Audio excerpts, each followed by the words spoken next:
नमस्ते, मैं अरविंद सिंह आनंदक मध्य प्रदेश आध्यात्मिक विभाग पावर हाउस ग्वालियर से। मैं अपनी बात को जो मैंने पिछले रविवार को कही थी उसको जारी रखूंगा कि मेरी कोई भी बात आपको मानना नहीं है, जानना है। और जानना के बाद उस बात को यदि वो आपको लगती है कि सत्य है तो स्वीकार करना है। यदि आप मेरी बात को स्वीकार कर लेंगे तो फिर एक छोटा सा दावा मेरा है कि जो मैं कह रहा हूं वो सत्य होते हुए आपको दिखेगा ही। तो मैं अपनी बात की शुरुआत ऐसे करूंगा कि खुशी या आनंद के लिए हमें सिर्फ 3 चीजों की जरूरत है। नंबर 1, हमारा स्वास्थ्य बहुत अच्छा हो।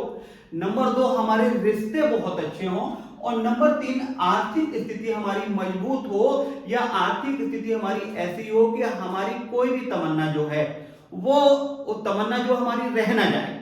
तो इस बात को समझने के लिए मैं ये कहूंगा कि आपके जीवन में आप जो भी चाहते हैं, अगर आप उन सारी चीजों को हासिल नहीं कर पा रहे हैं तो इसकी सिर्फ एक ही वजह है।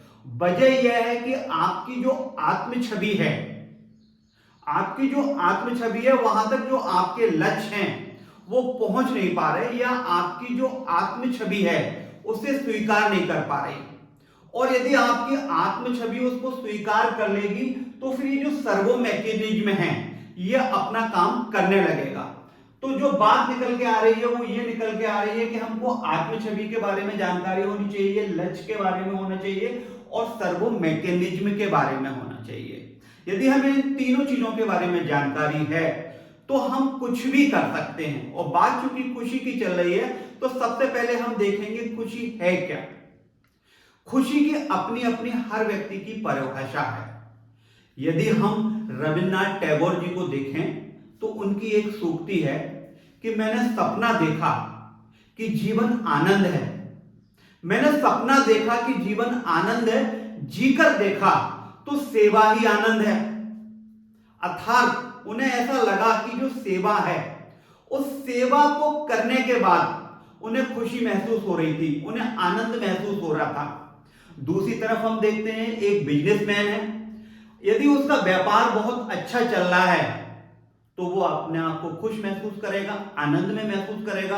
एक वास्तुकार है, उसके द्वारा जो चीज निर्मित की जा रही है वो बहुत प्यारी है तो उसे आनंद महसूस होगा। तो जो बात निकल कर आ रही है गहराई पे मंथन करने के बाद कि खुशी की अपनी अपनी परिभाषा है। तो सबसे पहले हम ये देख लें कि एक्चुअल में हम चाहते क्या हैं। और जैसे ही जो चीज हम चाहते हैं तो वो हम जो अपनी आत्म छवि है उस आत्म छवि तक वो सारी चीजें पहुंचाते हैं। तो इस आत्म छवि को खोलने के लिए मैं यहां पर आज चर्चा करूंगा। आत्म छवि क्या है एक्चुअल में। हमारी आत्म छवि जो है हमारी, हमने बचपन से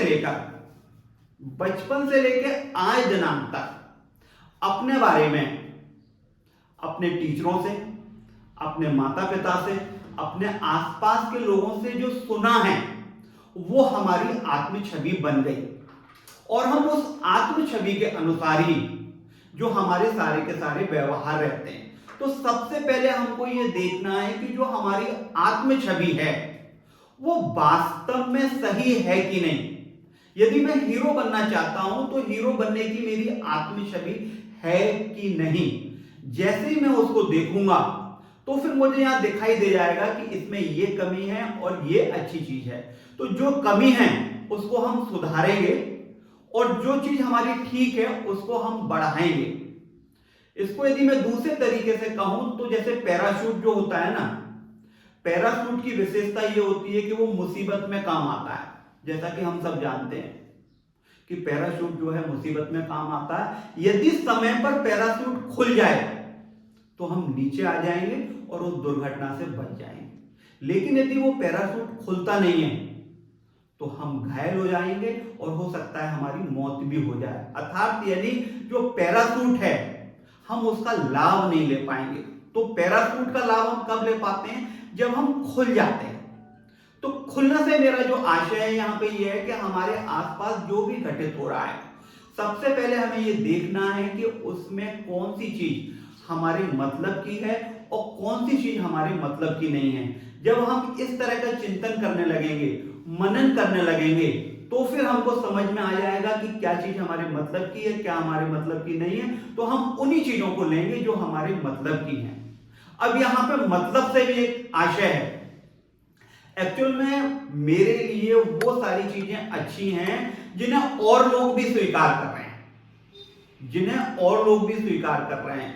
तो कहने का मतलब जो है मेरा वो ये है कि खुशी, खुशी आपको तब मिलेगी जब और लोग भी कहें कि हाँ ये जो काम हो रहा है ये अच्छा हो रहा है। तो खुशी के लिए जो एक चीज निकल के आ रही है मेरे हिसाब से वो ये है कि हमें एक परंपरा को तोड़ना है। और वो परंपरा क्या है कि हमने बचपन से एक चीज सीखी है कि लेन देन। ऐसा हमें लगता है कि कोई चीज पहले ले लें और उसके बाद दें, नहीं, ये हमें खत्म करना पड़ेगा। सबसे पहले हमें करना पड़ेगा गिव टेक। पहले देंगे फिर लेंगे। तो खुशी हमें लोगों को देनी है। अरे भैया जब हम लोगों को खुशी देंगे ना तो हमारे पास तो खुशी अपने आप ही आ जाएगी। इसी क्रम को मैं आगे बढ़ाते हुए अगले रविवार को मिलूंगा। धन्यवाद।